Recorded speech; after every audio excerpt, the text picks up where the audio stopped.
এই নদীর পানি আগে আমরা খাইতাম, এত সুন্দর পানি আসিল, গরু জবাইতাম, গোসল করতাম।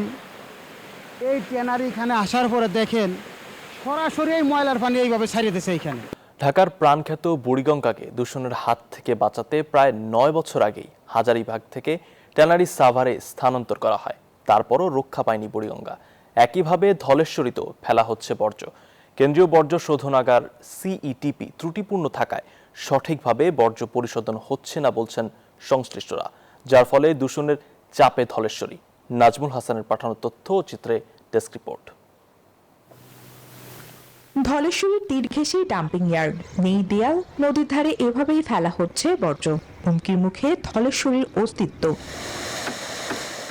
বর্জ্য ব্যবস্থাপনা না থাকায় ট্যানারি শিল্পের কঠিন তরল বর্জ্য সরাসরি গিয়ে পড়ছে নদীর পানিতে, প্রভাব পড়ছে প্রাণ প্রকৃতিতে। পানির গুণগত মান নষ্ট হওয়ায় কমছে নদীর মাছ।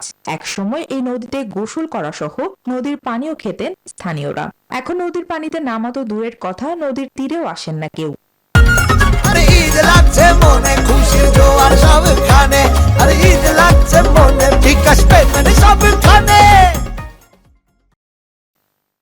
এই নদীর পানি আগে আমরা খাইতাম, এত সুন্দর পানি আসিল, গরু জবাইতাম, গোসল করতাম। এই ট্যানারি এখানে আসার পরে দেখেন সরাসরি এই ময়লার পানি এইভাবে ছাড়িয়ে দিয়েছে এইখানে। আগে ট্যানারির বাদে নাইতে মাছ যদি একজন 4,000 5,000 করে অনেক 200 টাকা 300 টাকা মাছ ধরন লাগে।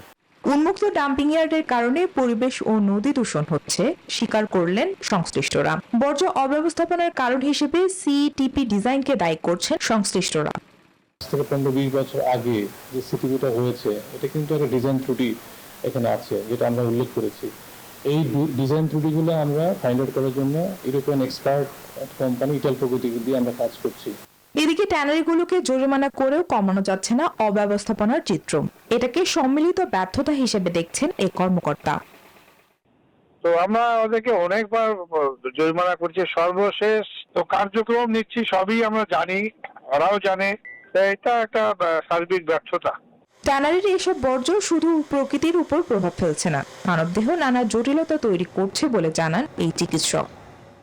এই পানি খেলে বা পানি দিয়ে গোসল করলে শিশু সহ নারী এবং অন্যান্যদের রোগ সংক্রমণ অনেক বেড়ে যায়।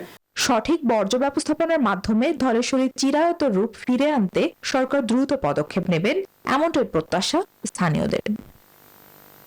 Desk report, news 24।